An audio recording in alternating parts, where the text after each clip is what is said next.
दोस्तों नमस्कार। बहुत बहुत स्वागत है वीकली रैप में। दोस्तों लास्ट वीक निफ्टी के लिए कैसा रहा?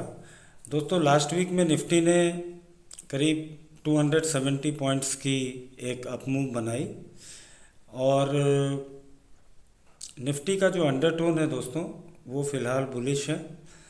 और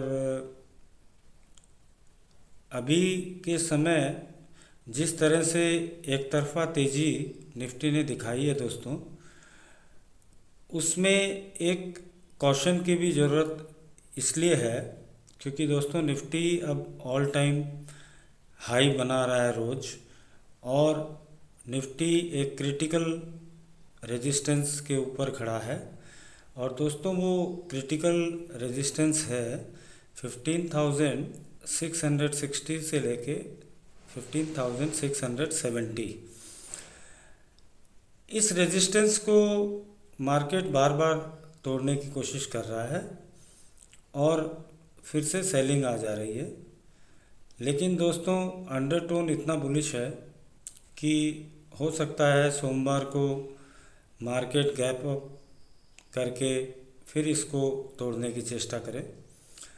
लेकिन इसके साथ दोस्तों एक कॉशन है जिसकी ज़रूरत है, उसको भी आप नज़रअंदाज ना करें। वो कॉशन दोस्तों ये है कि जो वर्ल्ड मार्केट्स हैं, विशेषकर यूएस के जो मार्केट्स हैं, वहाँ पे दोस्तों इन्फ्लेशन को लेके एक रिट्रेसमेंट मार्केट्स में होने की संभावना भी काफ़ी ज़्यादा है, और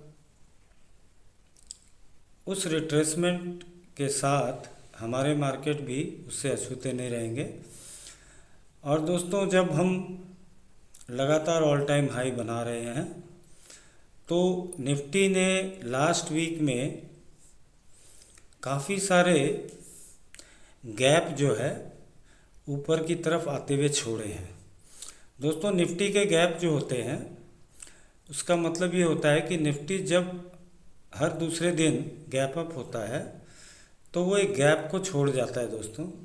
उस गैप को दोस्तों निफ्टी कभी कभी ऐसा भी होता है कि सेम डे कोई गैप पिछले दिन का छोड़ा हुआ उसी दिन निफ्टी उसको भर देती है, और कभी उसको कुछ दिनों बाद या कुछ हफ्तों बाद भी निफ्टी गैप फिलअप करने के लिए वापस एक बार उस पॉइंट पे आती है दोस्तों अगर आपको याद होगा निफ्टी ने 14,330 से 14,440 के बीच में गैप छोड़ा था, और उसके बाद 15,000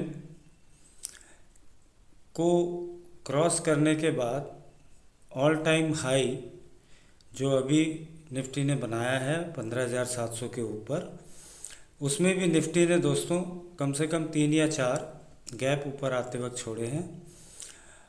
और दोस्तों इसके साथ एक चीज़ और आपको जानना चाहिए, वो ये है कि दोस्तों कि कोविड की जो सिचुएशन है वो अब धीरे धीरे नॉर्मल होने की तरफ चल रही है। लेकिन कोविड की सिचुएशन की वजह से जो इकोनॉमिक डेंट्स होंगे और जिनकी जानकारी धीरे धीरे लगेगी, क्या उसका असर जीडीपी पे होगा, और जो फिस्कल डेफिसिट है वो भी दोस्तों 9.3% पर जो है, वो जो लार्ज प्लेयर्स हैं, बड़े प्लेयर्स हैं, फॉरेन इंस्टीट्यूशंस हैं, उनको ये कंफर्टेबल नहीं लगता है दोस्तों ऐसी fiscal deficit.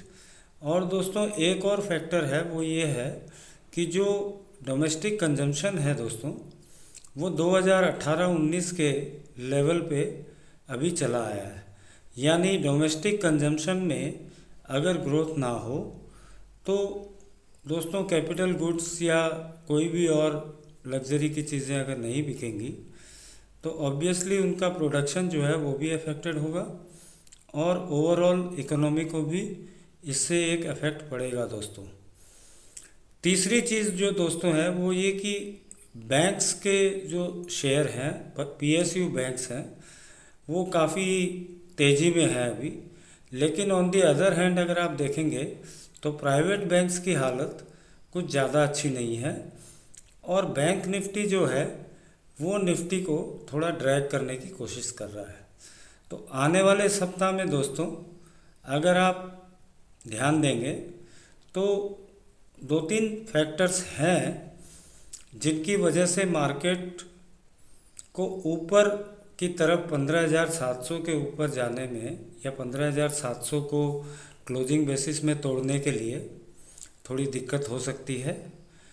But down side की अगर हम सोचें तो 15,613 से लेके 15,584 के बीच में एक मजबूत सपोर्ट है। उसके बाद दोस्तों 15,500 और 15,320 भी अच्छे सपोर्ट का काम निफ्टी में आने वाले हफ्ते में कर सकते हैं। और एक सेक्टर और है जो इन्फ्लेशन की जो फैक्टर दिखाई दे रही है उससे काफ़ी ज़्यादा अफेक्टेड हो सकता है दोस्तों, वो है आपको टैक्स सेक्टर। और टैक्स सेक्टर जब अफेक्टेड होता है तो उस वक्त हमारे नैस्डैक जो यूएस का इंडेक्स है उसमें भी गिरावट देखी जा सकती है, जिसका सीधा असर हमारे इंडेक्सेस पर भी होता है दोस्तों। तो इस चीज़ को भी आप ध्यान रखें दोस्तों। और इसके अलावा मेरा जो अनुमान है कि निफ्टी का आने वाले सप्ताह में जो रेंज रहेगी वो 15,750 ऊपर और 15,550 से 15,600 नीचे की तरफ सपोर्ट का बेस बन सकता है। और निफ्टी जनरली साइडवेज रहने की ज़्यादा चांसेस हैं दोस्तों, क्योंकि विक्स भी साइडवेज टू बुलिश मोमेंटम को इंडिकेट कर रहा है।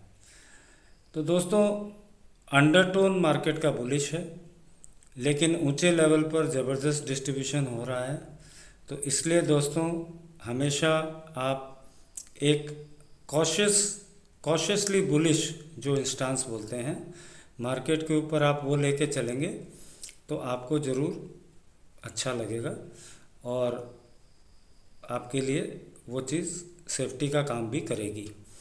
दोस्तों अगर आपको मेरे वीडियो अच्छे लगते हैं, मेरा स्ट्रेटजी वगैरह अच्छा लगता है, तो मेरे वीडियोस को शेयर करें, लाइक करें, चैनल को सब्सक्राइब करें। और दोस्तों अगर आप एक ऐसी अच्छी स्ट्रेटजी जो पूरी तरह से हेजिंग के साथ हम एग्जीक्यूट करते हैं और स्टॉप लॉस की भी ज़रूरत उसमें नहीं होती है, ऐसी एक स्ट्रेटजी अगर आप सीखना चाहते हैं जो आपको हर हफ्ते एक कंसिस्टेंट इनकम दे सके, तो दोस्तों आप मेरे व्हाट्सएप ग्रुप के साथ जुड़ सकते हैं। उसके लिए आपको कांटेक्ट करना है 9073915315 9073915315 पे आप मुझे कांटेक्ट कर सकते हैं ग्रुप में जुड़ने के लिए दोस्तों। तो दोस्तों अगले सप्ताह के लिए आउटलुक बहुत क्लियर है। निफ्टी की रेंज 15,750 से लेके नीचे 15,550 के बीच में रह सकती है और मूवमेंट ज़्यादा साइडवेज रहेगा। अपसाइड मोमेंटम फ़िलहाल कम दिखाई दे रहा है, बाज़ार में थोड़ी फटीग भी दिखाई दे रही है। यूएस मार्केट्स में भी स्पेशली नैस्डैक में भी एक फटीग दिखाई दे रही है, उसके पे ध्यान रखें दोस्तों। और कोरोना दोस्तों अभी भी पूरी तरह से ख़त्म नहीं हुआ है, तो आप अपनी सेफ्टी का भी ध्यान रखें, अपने परिवार की सेफ्टी का भी ध्यान रखें दोस्तों।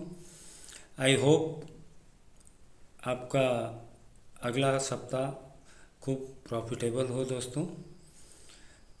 वीडियो सुनने के लिए धन्यवाद और आपका अगला हफ्ता शुभ हो। Thank you.